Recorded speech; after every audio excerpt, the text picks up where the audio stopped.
On en sait un peu plus sur l'affaire. Un homme décapité à Danané avec l'arrestation du présumé assassin de Bamba Mohamed, un homme en proie à des troubles mentaux.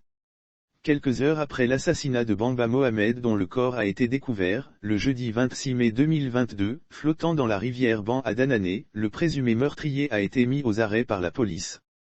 La victime souffrait de troubles mentaux selon nos sources. Depuis une dizaine d'années, Bamba Mohamed souffrait de troubles mentaux, à la suite d'une grave chute d'un manguier. Le jour des faits, il est allé se laver dans la rivière Ban. Et c'est là-bas qu'il a été surpris par le présumé meurtrier, un ressortissant d'un pays voisin. Ce dernier, basé sur une parcelle de terrain, au bord de la rivière Ban, se plaignait de récurrents vols dans son domaine. Pour lui, le voleur n'est autre que Bamba Mohamed. Et lorsqu'il aperçoit ce dernier prendre son bain dans la rivière, il a jugé utile d'en finir avec lui. Une bagarre éclate donc entre les deux hommes, au cours de laquelle, Bamba Mohamed reçoit de violents coups de machette à la tempe. Mal en point, il finit par rendre son dernier soupir.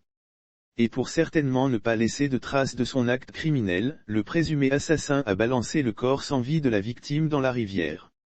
Il n'a pas été décapité. Il n'a pas non plus été égorgé, il n'a pas été décapité. Il n'a pas non plus été égorgé.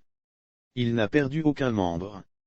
Mais il a reçu des coups de machette sur la tempe, confie la source de l'Infodrome qui ajoute que l'enquête ouverte est en cours. Lire aussi Côte d'Ivoire, à la découverte de Danané, la cité du Nimba aux merveilleux atouts touristiques. Faut-il rappeler, après la découverte du corps sans vie de Bamba Mohamed dans la rivière Ban, de folles rumeurs s'étaient répandues dans la ville de Danané. Selon les premières informations reçues, un ressortissant d'un pays non loin de Danané, en quête de richesse, aurait décapité un homme. Joint dans la matinée de ce vendredi 27 mai 2022, le 4e adjoint au maire de Danané, Zoran Ruffin, avait confirmé qu'il y a eu certes meurtre, mais démenti l'information relative à la décapitation de la victime. Sauf autorisation de la rédaction ou partenariat préétabli, la reprise des articles de l'infodrome.com, même partielle, est strictement interdite. Tout contrevenant s'expose à des poursuites.